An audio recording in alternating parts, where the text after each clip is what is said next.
nothing like that, and he's very disciplined.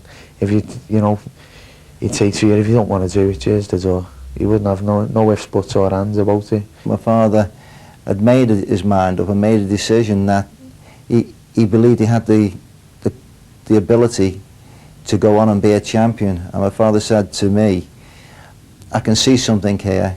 I'd be prepared to train this fighter for nothing, because I haven't got a lot of time, he said. I want to only spend the time I have to achieve something meaningful, and I believe I can do it with this lad.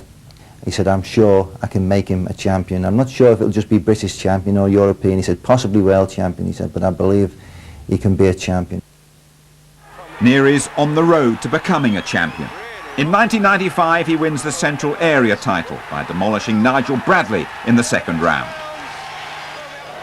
But his first big break in terms of national exposure comes against the slick American import Terry Sutherland in front of an ITV audience.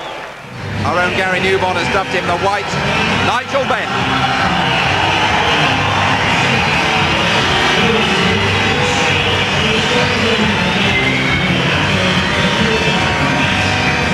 Getting in the ring, I was in the corner with George Schofield.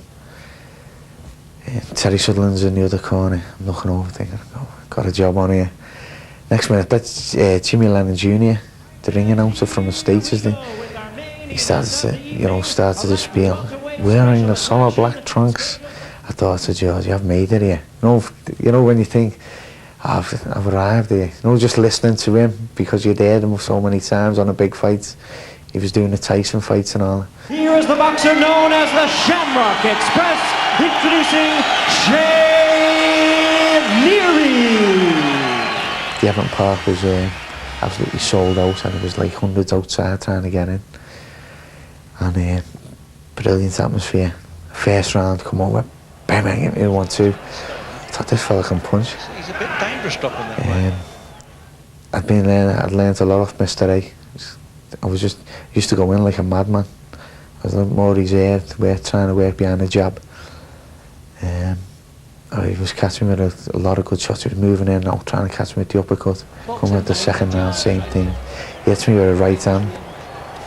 Cuts on my left eye, big gash over my left eye, all the blood's going in my eye. I thought, oh my God, what's happening? I'm going to get beat here.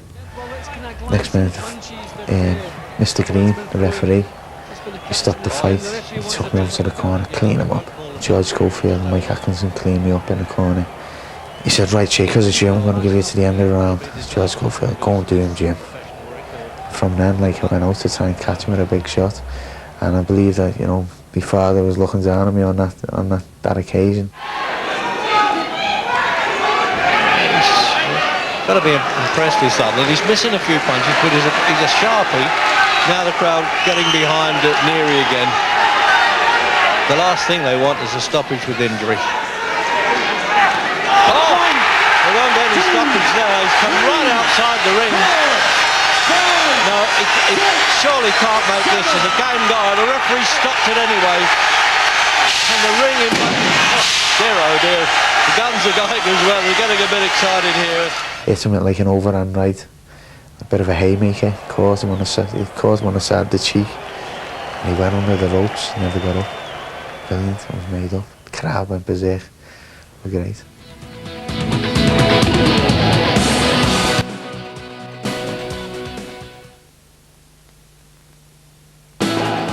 If you want to make it big in the fight game, Liverpool isn't a bad starting point.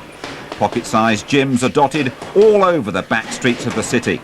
And when the going gets tough, as it eventually always does, words of inspiration are never far away. Boxers have always had like a real high position in Liverpool. I don't know what it is. I think they have more sort of kudos even than say the footballers, because it's a one-to-one thing, boxing. I think boxing's just been, traditionally a sort of a working class, release as such, and people, I mean, I know when I was very young, 8, 9, 10, people did like to go to boxing in the youth, in and around the youth clubs. They always had like little sparring sessions, and people did join in. If people didn't like football or were not as good as football as other kids, that was their way of getting to the top in a different sport. Liverpool has got this wonderful rich tradition of our boxing, and although we love our football, we love our boxing and always have done. there's not many lads in Liverpool that haven't at some stage put on a pair of gloves. What I like about Shea Neary, and what I'm really grateful to Shea Neary for, is boxing was taken away from the working class. It became something that was only ever seen on television, and he's actually brought it back into the city, into the town. The prices are affordable, the working class can go and see him. Liverpool City and Dublin City love supporting boxers, but they love to support boxers of his style and who fights the way he fights. They love the hard man. They love the guy who gets stuck in and fights the way he fights. Shea Neary's World Championship ambitions are fuelled and fulfilled by the ambitious Liverpool promoters Munro Highland Brothers, fronted by former professional boxer, Olympic representative and Commonwealth gold medalist John Highland. Chin Lorenzo, please. Next week. John Highland. He's done it, you see, John. He's boxed. He went to the Olympics. I never ever went to the Olympics. He's had a lot of fights, good fighter, and he's been there. He's done things you haven't done, and he deserves respect. That's the type of fella he is. He's a promoter's dream, Shea Neary. You never have to ever once question, has he been in the gym? Has he done his training? Has he done his road work? Is he out at night? He's locked away, 8 weeks before the fight. Leaves his family. He's one-track mind. You speak to him every day, more or less, in the build-up to the last under 7 weeks before a fight, and that's what he calls his countdown. And you've got to make sure the sparring partners are there for him. Everything, it goes in order, and he keeps himself in the best fitness in the world, isn't he? You don't have to go to a gym and see if he's in the gym. He's there before anyone. He's there before the trainers, which is is unusual, but that's the way he is. You couldn't get him to say Terror or low in the gym. He's just surrounded by the trainers, by himself. Stevie Foster come in the gym one day from Manchester, and he actually wanted to go in the bag next to him. And he sort of stopped and looked at the next bag. Stevie's a lovely lad, and he went, do you want me to go over there? He said, I wouldn't mind.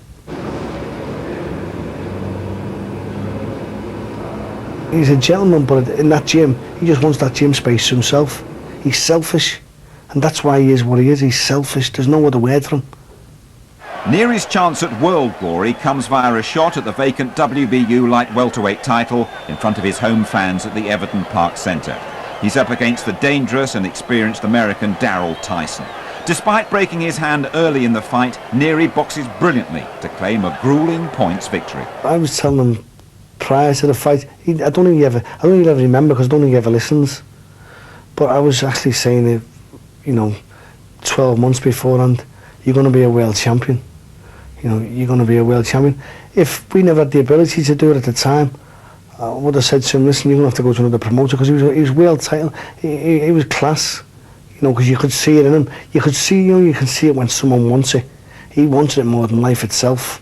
Darryl Tyson, what a good fighter in his day, and when he fought me he was like 35, 36, but he was still very fit, he was still hungry. And when he raised me hand at the end of the fight, when you win a title, it was like, sometimes, when you're growing up, your dad used to give it a clip, you're going to be a no mark. I thought, I finally made a mark in my life. But Neary's triumph is to be tinged with one piece of sadness.